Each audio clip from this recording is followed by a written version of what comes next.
Hi, this is Dr. Emily Sterning with AR. I'm saying hello to everyone else out there who loves the city of New Orleans.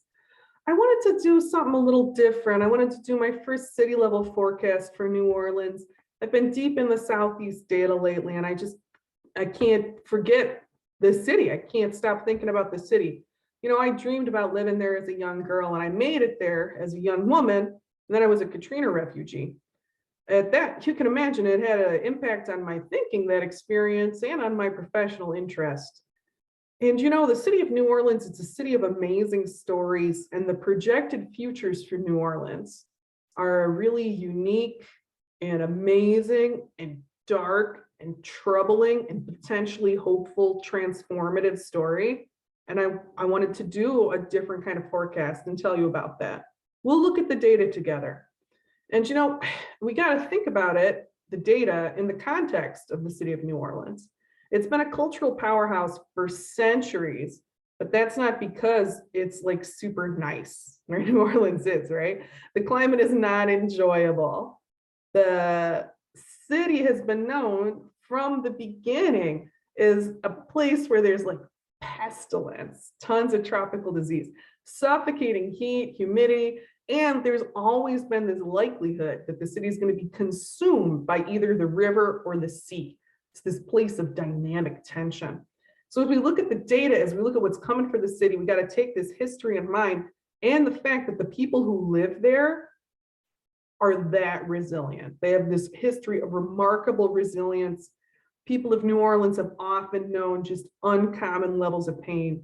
And over, the people of New Orleans have turned their pain into this savory, wet smear of beauty, this art that's just an indelible part of the American story. I love New Orleans. Here's some of the most important changes that are likely to occur in the next 80 years. So the biggest change is that the nights are going to get a lot warmer. Historically, New Orleans has had around 50, 75 nights a year where the temperature doesn't drop below 75. Warm nights like that, they don't allow your body to recover from the heat stress you experience during the day. The key to handling a climate like that is to take it easy, to try to avoid too much heat stress, try and avoid doing too much outside during the day. You take a rest, you stay up at night when it's cool enough to do some stuff. There's old cultural patterns in New Orleans for handling this type of heat, that warm night heat from before air conditioning. I think it might be useful to remember those patterns and lean into them, because by 2050, New Orleans is going to have 75 to 100 warm nights a year. By 2100, we're looking at 150 warm nights a year. And this forecast is unique because it doesn't matter whether or not we reduce emissions. There's this unique hotspot right on the city. I'm going to show it to you. It's in every model for the future. Check it out. Oh no, I have the wrong thing. Here. Now we're going to check it out. Sorry about that. So look, we got to zoom in. These are the end of the century models. These are the mid-century models. We're going to zoom in on the mid-century models. The darker it is, the more warm nights there are. You got to get in real close to do like a city level look, right? Got that little eye, got Lake Pontchartrain right there. Look. Over 100 nights in the low emissions model. If we start cutting emissions like today, get them really low, still really hot in New Orleans. Check it out. Low emissions model, high emissions model, it doesn't matter. Big bruise-like area directly on top of the city. Maybe it's some heat island effect. Maybe there's some complex modeling that just makes it be really hot right there. Everything else converges on the city, so why not the nighttime heat, right? But there's nothing we can do. The climate of the city is changing dramatically. The agricultural zone is going to shift a little bit. It's going to shift like a degree warmer. It'll be more tropical. It's a garden city. I feel like I can't worry too much about the gardens of the city. They're just going to be more beautiful. And that shift towards tropical is actually going to be a little bit protective to the city when we think about the ecosystems outside of it. Any area that's a salt marsh now is going to switch towards a mangrove type forest, which is going to provide some resilience against storm surge activity. And that's what we really need to look at when we're looking at the future of the city. is not just the fact that it's got to be more New Orleans because of these changes in temperature, but that fundamental tension, that life and death tension that is right at the heart of the city between the river and the sea is going to come to a head. Let's take a look at it. I'm going to stop share and move over to another screen.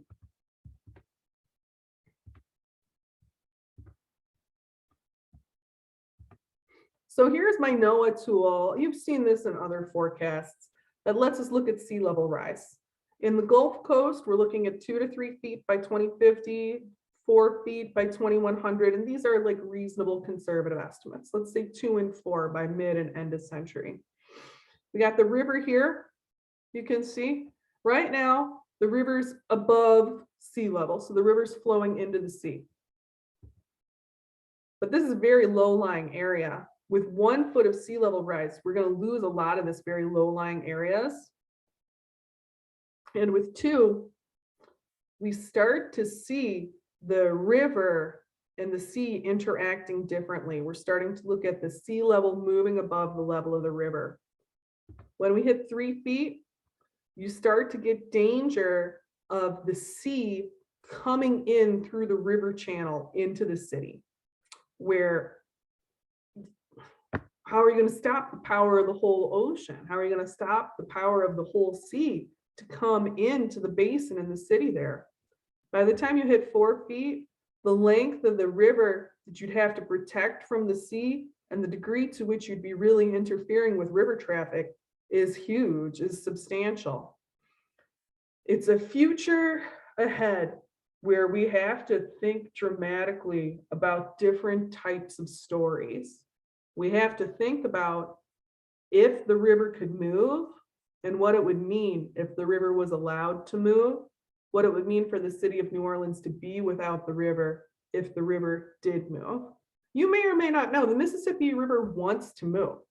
Throughout the history of North America, the Mississippi River has not always come out by New Orleans. It kind of swings around like a big fire hose when left to its own devices over thousands of years, right? Not like in a day.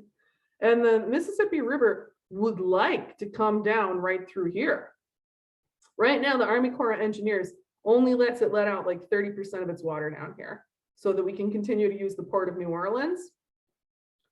But this forecast, if we want to keep New Orleans, can we also keep the port of New Orleans? This dreaming, we need to think about it. It's big choices. It shouldn't be any one person's choice, and it's not going to be. But we're looking at a disaster here.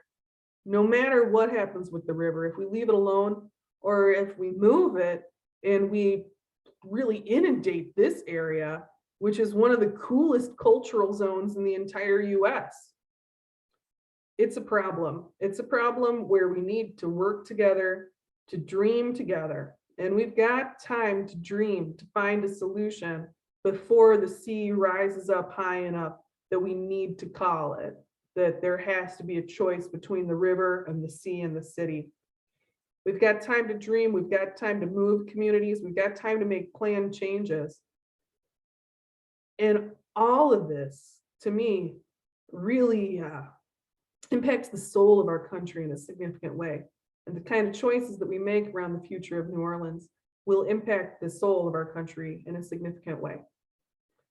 I'm going to stop talking about the science now, because as you can see here, there's a real limit to what the science can tell us. The science is able to identify for us that there's a big problem with sea level rise interacting with the Mississippi River in the ultimate fate of the city of New Orleans. But science can't tell us what to do about it. We have to figure out what to do about it by envisioning the future that we want. Now, I'm going to sign off. I'm going to do something a little bit different. I'm going to play the song that first made me want to move to New Orleans when I was a little girl. And it still reminds me very much of the spirit of the city.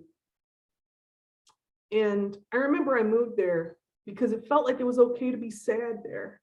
And I think it is still okay to feel like the full spectrum of human emotion in that city and to make it beautiful. And I hope that we can find a way together to save these places.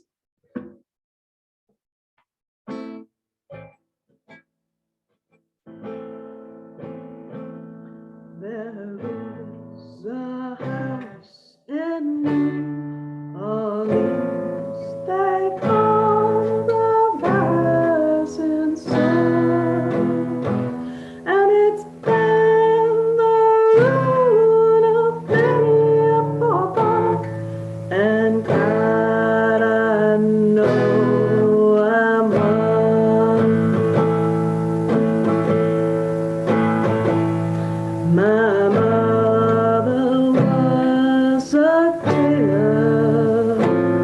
She sewed my new blue jeans.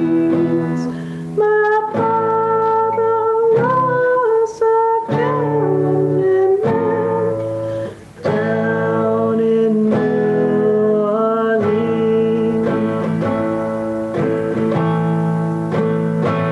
Now the only thing a gambler is a suitcase and a trunk, and the only time he's satisfied is when he's on a drum. Oh, mothers, tell your children not to do what I have done. Spend your lives in sin and misery in the house of the rising sun.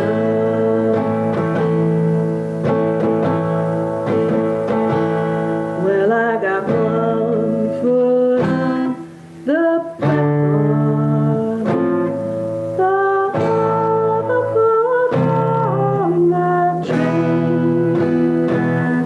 I'm going back to New Orleans to wear that ball and chain.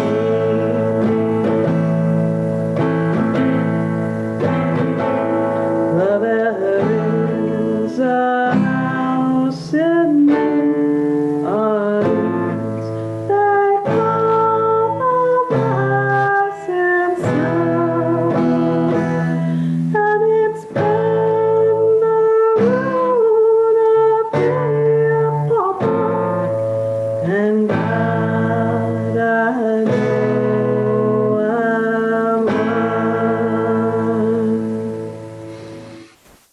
I hope we can work it out together.